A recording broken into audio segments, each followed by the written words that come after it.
Oke, jadi mari kita coba bahas lagi mengenai serialnya dari Classroom of the Elite. Dan kali ini sendiri masih mengenai isi dari volume pertama pada tahun ketiganya. Spoiler ya, tentu aja video kali ini tuh sendiri bakalan jadi video spoiler. Jadi jika kalian itu tidak keberatan, yuk mari kita coba lanjutkan. Nah, jadi masuk ke dalam chapter keempat yang berjudul Sudut Pandang Orang Luar, di mana POV masih dari Ayano Koji Kiyotaka. Sehari setelah upacara masuk sekolah, aku berangkat pagi-pagi dari asrama menuju sekolah. Di perjalanan, aku tidak bertemu dengan teman-teman lamaku di kelasnya Horikita, dan aku tiba di sekolah dalam kesunyian. Ya, itu memang sudah kuperkirakan karena aku berangkat sekitar 30 menit lebih awal dari biasanya. Alasan utamaku bukan untuk menghindari orang-orang ataupun cuman iseng doang. Prioritasku sekarang adalah memahami kondisi kelas 3C dengan baik. Dengan kata lain, aku ingin tahu situasi di dalam kelas ini. Bukan hanya lewat dari data sistem OAA, tapi dengan melihat langsung dan mendengar langsung, supaya aku bisa menyerap informasi lebih baik. Untuk itu, aku tidak bisa hanya duduk diam dan menunggu semuanya terjadi. Aku harus bertindak duluan. Siapa yang datang pertama kali? Siapa yang datang terakhir? Siapa yang banyak bicara dan siapa yang pendiam? Siapa yang bisa membaca suasana dan siapa yang tidak? Mengamati semua hal itu adalah langkah awalku. Dan saat aku sampai di ruang kelas 3C, aku perlahan membuka pintu kelas. Ya, seharusnya ruangan itu kosong, tapi sejak awal sesuatu yang tidak terduga terjadi. Awalnya aku berniat menjadi orang pertama yang datang, tapi rencana itu gagal. Ketika melihat ke dalam, aku melihat seorang murid perempuan yang sedang duduk di sebelah mejaku. Dia sedang menatap tabletnya. Saat dia mendengar pintu terbuka, dia melihatku dengan sedikit terkejut. Ya, aku tidak membuat suara keras saat membuka pintu, jadi kemungkinan dia terkejut karena tidak menyangka ada orang lain yang datang sepagi ini. Tapi ekspresinya langsung melunak setelah melihatku. Pagi, sapa Ayano Koji. Ya, setelah menarik napas kecil, aku menyapa orang pertama yang ada di kelas. Dan kebetulan duduk di sebelahku. Dia bernama Asuka Shiraishi. Selamat pagi, balas Shiraishi dengan sopan. Di mana Ayano Koji mencoba untuk menganalisa siswa yang bernama Asuka ini. Nama Asuka Shiraishi. Kemampuan akademik B+ dengan nilai poin 76. Kemampuan fisik D dengan nilai poin 34. Kemampuan berpikir cepat C+ dengan nilai poin 57. Kontribusi sosial C- dengan nilai poin 44. Nilai keseluruhan adalah C, yaitu dengan nilai poin 54. Ya, kemampuan akademiknya di atas rata-rata, tapi kemampuan fisiknya sangatlah rendah. Dia juga tidak terlihat seperti orang yang ramah atau suka bergaul. Aku juga tidak pernah mendengar dia berinteraksi dengan siswa dari kelas lain. Itu saja yang ku tahu tentang Shiraishi dari data sistem OAA selama 2 tahun terakhir. Namun aku kembali lagi memperhatikan penampilannya. Dan hal yang paling menarik perhatian adalah tai lalat di bawah mata kirinya. Dan rambut pirangnya yang panjang diikat dengan sebuah bando. Ekspresinya yang tenang dan lembut memberi kesan bahwa dia orang yang pendiam dan tidak banyak menuntut. Bahkan dari beberapa kali aku melihatnya, dalam 2 tahun terakhir ini, dia selalu terlihat seperti seseorang yang tidak menonjol. Ya, meski situasi ini sedikit melenceng dari rencanaku, tapi ya sudahlah, aku ikuti saja alurnya. Mungkin nanti tempat duduk kami akan diatur ulang, tapi setidaknya tidak dalam waktu dekat. Karena itu, berbaur dengan orang yang duduk di sebelahku sangatlah penting dalam kehidupan sekolahku. Ya, sama seperti 2 tahun yang lalu, saat kehidupan sekolahku dimulai dengan berbicara dengan Horikita. Aku bisa menggunakan pengalaman 2 tahun itu untuk membangun hubungan di sini, di kelas 3C. Dan langkah pertamaku adalah mencari cara agar bisa memulai percakapan. Ya, dari data sistem OAA tentang Shiraishi, aku tidak tahu kepribadiannya, minatnya, atau hal yang dia sukai.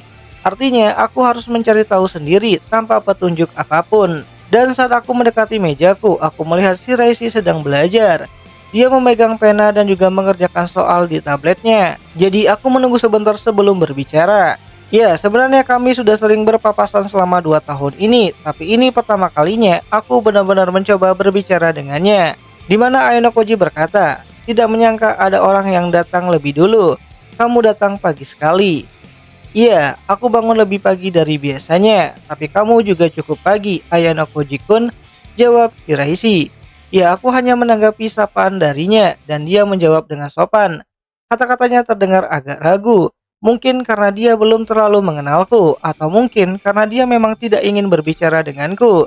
Mungkin karena kami hanya berdua, mungkin dia merasa harus melanjutkan percakapannya. Ya, masih belum jelas yang mana alasan sebenarnya. Buatku, ini seperti pindah ke kelas baru. Daripada disambut oleh orang lain, aku lebih suka datang duluan dan menyambut mereka, ucap Ayano Koji. Jawaban itu ada benarnya. Aku memutuskan untuk terus berbicara sampai dia menunjukkan tanda-tanda tidak tertarik kepadaku. Ya, suasana hening di dalam kelas yang kosong dan hanya kami berdua saja. Itu terasa cukup canggung. Lucu ya, Ayano Koji-kun. Dua tetangga, sendirian di kelas yang sepi ini. Sama-sama datang lebih awal, ucap Shiraishi. Ya, mungkin begitu, balas Ayano Koji. Dimana kata kebetulan terdengar sangat familiar. Tapi setidaknya Shiraishi tidak terlihat terganggu dan itu bagus. Sekarang bagaimana caranya melanjutkan pembicaraan ini? Anggap Ayano Koji. Ya, sejauh ini nyatanya tidak semudah yang aku harapkan. Dimana meskipun aku punya banyak ide, tapi memilih mana yang pantas untuk dikatakan adalah hal yang berbeda. Dan aku tidak yakin akan hal tersebut.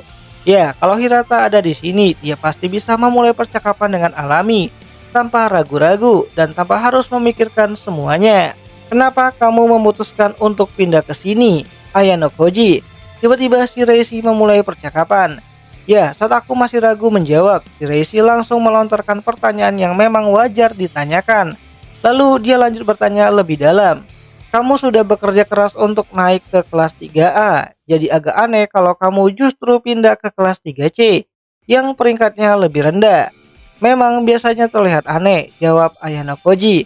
Kalau begitu, kalau ini bukan hal biasa, kenapa kamu pindah? Tanya Shiraishi kembali. Ya, tatapan mata Shiraishi tertuju padaku, seolah-olah dia benar-benar ingin tahu alasan yang sebenarnya. Di mana Ayano Koji menjawab, Hashimoto dan yang lainnya harusnya sudah menjelaskan sebagian besar alasannya. Aku kesini sebagai bantuan tambahan, ucap Ayano Koji.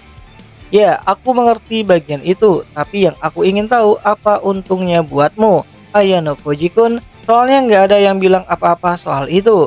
Rumornya sih kamu dapat banyak poin pribadi. Atau kalau belum, kamu pasti nanti bakalan dapat, tanya Shiraishi. Ya, dia bicara terus terang mungkin karena tidak ada orang lain yang akan mendengarkannya. Dimana jawaban sebenarnya itu cukup sederhana. Aku ingin menjaga keseimbangan di keempat kelas.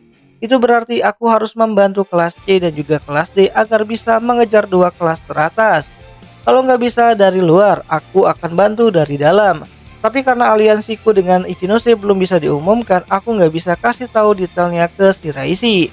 Ya, sejujurnya sebagian besar teman sekelas kita masih ragu apakah kamu benar-benar bisa memberikan pengaruh atau mengubah keadaan, ucap Shiraishi. Ya, itu wajar, balas Ayano Koji. Mereka bertanya-tanya apakah kita benar-benar butuh Ayano Koji, ucap kembali Shiraishi. Itu agak keterlaluan sih. Kalau mereka keberatan, harusnya bisa menolak sejak awal. Sakit memang, tapi itu fakta. Kelas kita kehilangan semangat sejak Sakayanagi keluar saat libur musim semi yang lalu, tambah Shiraishi. Ya, salah satu syarat aku pindah adalah seluruh kelas harus menyetujuinya. Dan dengan Arisu Sakayanagi yang pergi, kelas C kehilangan aset berharga mereka. Sekaligus mental mereka langsung menurun. Mereka benar-benar butuh solusi. Entah Kiyotaka Ayano Koji punya kemampuan atau tidak. Usulan untuk membawa siswa baru dan menurunkan jumlah siswa kelas A bukanlah ide yang buruk. Meskipun Hashimoto membayar sebagian besar biayanya, namun biaya yang tersisa untuk masing-masing individu tetap cukup besar dikenakan. Jadi mereka secara alami mengharapkan aku memberikan hasil yang sebanding dengan harga yang telah mereka bayarkan. Tidak banyak siswa dari kelas A yang mau pindah ke kelas C, lanjut Shiraishi. Katsuragi-kun contohnya, tapi dia pindah karena kehilangan posisinya di bawah Sakayanagi dan ingin balas dendam. Jadi kamu nggak pernah mempertimbangkan kemungkinan kamu punya konflik dengan kelas A, tanya Shiraishi. Aku nggak melihat seperti itu. Dulu kamu bisa diandalkan di kelas A dan akrab dengan semua orang, lanjut Shiraishi. Ya, dia memberiku pujian sopan, tapi rasanya seperti ada makna tersembunyi di baliknya. Untuk saat ini, sepertinya lebih baik menerimanya begitu saja dan mengganti topik pembicaraan. Aku nggak merasa sisi diriku itu pernah ditunjukkan ke kelas lain. Orang-orang di luar kelasmu tetap bisa melihatnya. Dalam ujian spesial terakhir tahun pertama dan kedua, kamu memainkan peran penting. Itu butuh kepercayaan diri dan kepercayaan dari orang lain, tambah si Raisi. Aku mengerti dari sudut pandangmu. Apakah kamu menerima kepindahanku ini? Tanya Ayano Koji. Seperti yang sudah kubilang, aku menaruh harapan besar padamu, Ayano Koji-kun. Selain itu, siswa seperti Hashimoto-kun dan juga Morishita yang begitu ngotot agar kamu pindah, bahkan menilaimu lebih tinggi daripada aku. Ditambah setelah Ayano Koji, di mana ucapan panjang Shiraishi terhenti ketika seorang siswa laki-laki masuk ke dalam kelas. Shiraishi, selamat pagi, ucap Yoshida. Selamat pagi Yoshida-kun, jawab Shiraishi. Ya, tempat duduk mereka agak berjauhan, tapi Yoshida menyapa Shiraishi begitu dia masuk. Lalu dia melirik ke arahku, meletakkan tasnya di meja dan mendekat. Kenapa kamu di sini, Ayano Koji-kun? Kamu datang pagi sekali, tanya Yoshida. Aku pengen jadi orang pertama yang datang, tapi ternyata Shiraishi sudah duluan, jawab Ayano Koji. Kalau begitu, mulai besok datanglah begitu gerbang sekolah dibuka. Jadi orang pertama yang datang ke sekolah juga bisa jadi contoh yang baik. Tunjukkan dirimu sebelum orang lain melakukannya, sampai akhirnya semua orang menerima kamu, ucap Yoshida. Begitu ya, balas Ayano Koji. Sekolah mulai pukul 7.15 dan itu lumayan pagi, tapi mungkin ide yang bagus juga untuk dicoba sesekali.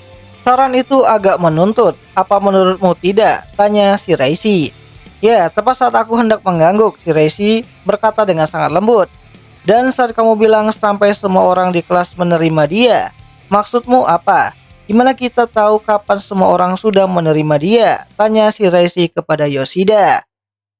Aku sebenarnya nggak mikir sampai sejauh itu sih, jawab Yoshida. Ya, Yoshida tampak kaget dengan ucapan Shiraishi dan jelas sekali dia terlihat bingung. Kalau kamu mau, kamu bisa terus saja menolak buat menerima dia kan? Itu nggak adil, tanya Shiraishi.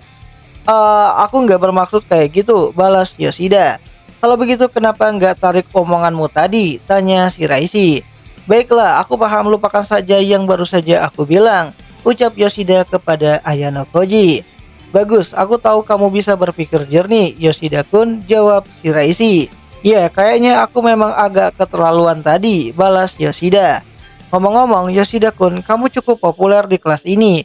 Bisakah kamu membantu Ayano Koji supaya bisa akrab sama yang lain? Tanya Shiraishi. Hah? Apa? Aku bantu dia? Balas Yoshida. Maukah kamu? Tanya Shiraishi. Enggak lah, jangan polos begitu, jawab Yoshida. Aku mencatat dalam hatiku bahwa Yoshida adalah orang yang populer di kelas. Dan itu adalah bahan untuk pengingatku. Tapi aku belum bisa memastikan apakah itu pujian tulus dari Shiraishi atau cuman basa-basi. Begini Ayano Koji-kun. Kalau aku boleh bantu, bagaimana kalau anggap aku kandidat untuk membantumu? Mungkin aku nggak bisa banyak bantu soal cowok-cowok, tapi aku bisa kenali kamu dengan beberapa cewek. Aku pengen ajak kamu ketemu beberapa temanku dalam waktu dekat ini. Kalau kamu mau ikut, tanya Shiraishi. Seperti kata pepatah, siapa cepat dia dapat. Aku nggak lihat alasan untuk menolak tawaran Shiraishi. Aku akan sangat berterima kasih atas hal tersebut, jawab Ayano Koji. Tunggu sebentar, baiklah, aku akan juga bantu kamu, Ayano Koji, ucap Yoshida. Ya, Yoshida menyela seperti sedang menginjak rem setelah pernyataannya sendiri beberapa saat yang lalu. Seolah dia menyesalinya. Kamu yakin Yoshida-kun? Tanya Shiraishi. Ya, aku agak merasa nggak enak nolak acara penyambutannya. Butuh keberanian juga buat gabung ke kelas yang dulunya musuh. Jadi ya wajar kalau butuh dukungan. Jadi gimana? Kita pilih hari libur saja. Aku sih bebas kapan saja, ucap si Yoshida. Dia tersenyum ke arah Shiraishi tapi bukan ke aku. Oke deh, aku akan hubungi kamu begitu harinya ditentukan, ucap Shiraishi. Oke, tapi sementara itu jangan terlalu memaksa ya, Ayano Koji, tambah si Yoshida. Dimana Yoshida semangat sekali jadi aku cuma bisa mengganggu sopan. Setelah itu murid-murid dari kelas C mulai berdatangan dan masuk ke dalam kelas. Dan Yoshida buru-buru balik ke tempat duduknya. Dia polos banget ya, kata Shiraishi sambil melirik ke Yoshida lalu menoleh lagi ke arahku. Dia suka sama kamu tahu, jawab Ayano Koji. Itu cukup jelas, ucap Shiraishi. Jelas banget kalau Yoshida punya perasaan ke Shiraishi walaupun jarang ada orang yang bisa seyakin itu tanpa ragu sama sekali. Makanya dia nggak suka aku ketemu cowok lain di hari libur. Mungkin dia berharap aku bakal jadian sama dia. Namun sayangnya buat dia, bahkan kalau di dunia ini tinggal aku dan Yoshida saja yang tersisa, aku tetap nggak bakalan pilih dia, ucap Shiraishi. Ya, Shiraishi tahu dia disukai banyak orang, tapi dia sama sekali nggak terlihat terkesan atau tersanjung karenanya. Wajar saja sih, dia memang nggak punya ketertarikan pada cowok yang nggak dia sukai. Ngomong-ngomong, kamu bakalan kasih tahu alasan kamu pindah kelas lain kali kan? Tanya si Raisi. Ya, dia mengalihkan pandangannya dan tersenyum, seolah mau bilang dia belum lupa. Untuk saat ini kami cuma tetangga yang akrab, tapi analisaku soal si Raisi sepertinya masih jauh dari kata selesai. Nah, jadi kurang lebih itulah isi dari pembuka untuk chapter keempat pada volume pertama di tahun ketiganya Classroom of the Elite. Dan jika kalian suka dengan konten seperti ini, kalian bisa bantu aku dengan tulis di kolom komentar, "Bang, lanjut Bang, nanti akan aku coba lanjutin," gitu. Dan sekedar informasi aja, aku dapat isi dari light novel ini tuh dari website ataupun dari konten kreator yang bernama Anime Anywhere, yang aku translatekan langsung menggunakan ChatGPT. Jadi jika ada kesalahan ataupun perbedaan kata dari tempat biasa kalian baca light novel, ya harap dimaklumin aja gitu. So, akhir kata itu aja dulu mengenai video singkat kali ini, dan jika ada yang salah aku minta maaf dan sampai jumpa di pembahasan anime lainnya. Jenny.